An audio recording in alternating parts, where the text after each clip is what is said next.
Kids' mental health is so important, but they can't do it alone. They need a support system. A lot of that support system is the adults in their lives. But here's the secret. Those adults need a support system too.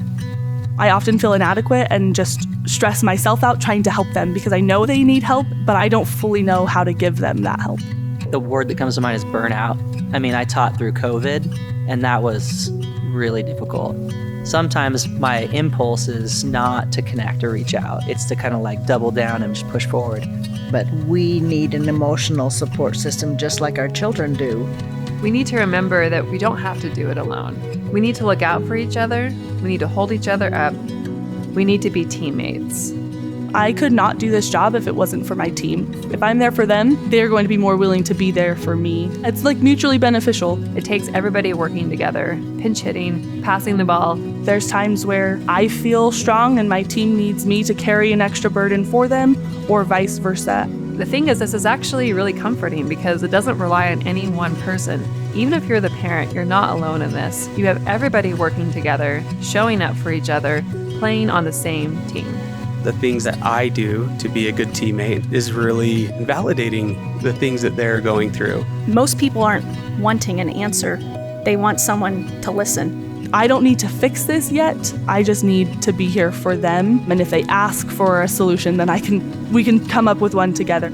So I'm not great at it, but I try. Most of the time it's just checking in. If you're real close to people, you just know. Being a good teammate means that I try to make you feel safe with me. I try to connect with you before I assume that you're just trying to cause problems in my life. It means asking myself, how can I see you at a human level, see you as someone who's simply trying to do their best with what they have? One of the ways I think we show up for each other is to just really see each other as a person and not as the role, because the roles already have narratives around them.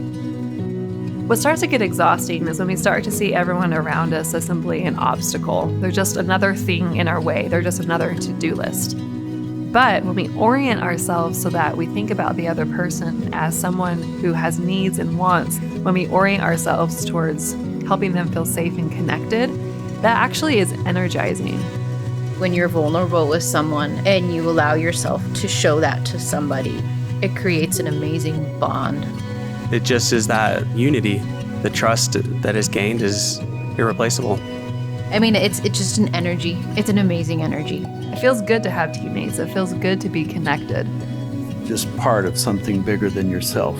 When there's a win, it's a huge win.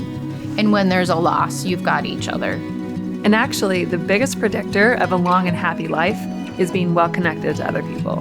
And I guess maybe the lesson is this. If you're not well supported and well connected and taken care of, you're not going to be a very good support for kids that need that. Don't be afraid to make a new friend. It's easier than you think. There's so many demands on us right now that supporting each other is what we have to depend on and rely on. So don't forget to look out for your teammates because our kids need us. And to be there for them, we need each other.